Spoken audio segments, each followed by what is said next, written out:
History and current issues for this activity.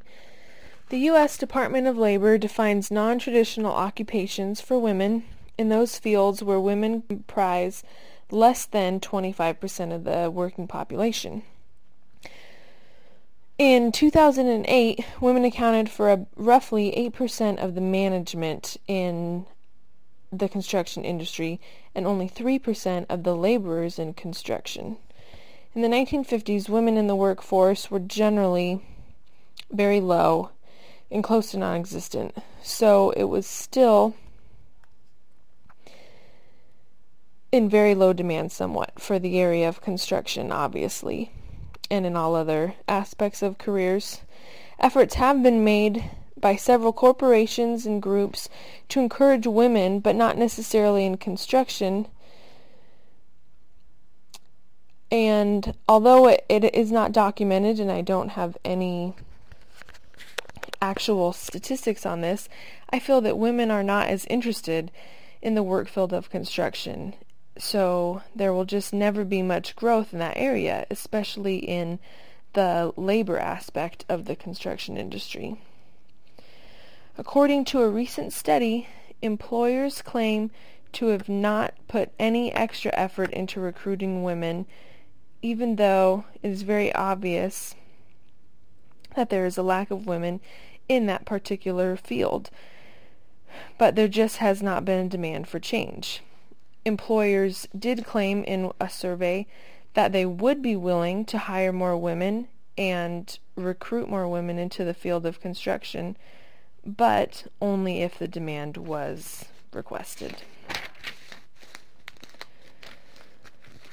With the relationships of this project towards class materials, I found that the project I chose of refinishing a dresser falls into the carpentry sector, which is still a very male-dominant occupation and leisure category.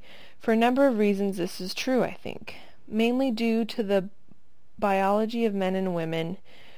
Women are not generally suited to work long hours of hard labor, and our culture also does not praise handy women or women who work as men. So the desire for women to work in that field is just not great. For me, I did not feel as if I completed a true cross-gender activity. But none of the project ideas really felt like that for me. Growing up in a home with 4 older brothers and a father who all participated in constructions and athletics, it was really more of a usual project that I might consider doing. Especially something that I did that did not require brute force. My family would almost consider it a female task, even though other families in America would probably not. With the very little amount of tools that were involved with this project, that is why it would be considered not that hard of a task to just refinish and repaint and do small tasks with tools. With this project and the idea of women in construction, I felt a lot of similarities to the movie Love and Basketball, which we were required to watch in class, with the character Monica, who, although was an amazingly talented basketball player, felt she needed to grow up and have a job that suited her sex and her age. So she dressed accordingly in heels and a skirt and did just that. But perhaps there are more women out there who would like to pursue construction but just feel the limitations and therefore avoid it. I myself have participated in projects such as this, but not without the help of my dad. He had pretty much been busy the last few weeks, and so I actually enjoyed the opportunity of completing the task all on my own. My reflection on this project wasn't much of a challenge for me. I felt that I could do almost everything necessary for the job. It just took so much longer than I had planned on because I had never completed a project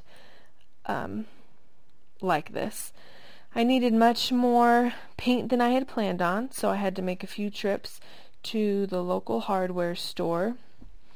And I also had a few environmental issues with the trees in the area that are sappy and messy. I had to move things around and constantly keep things covered so they wouldn't get dirty.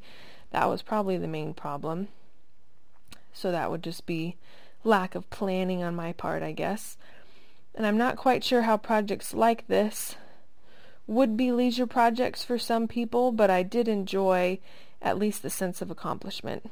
I would definitely participate in a similar project again, although not when 8 months pregnant and also not during a heat wave. For the most part, I really did enjoy the project, and I enjoyed the fact that I got to reflect more on it and take pictures, which I wouldn't have done normally because I was completing it for an assignment in school as well as a personal project that I wanted to have finished before the baby came.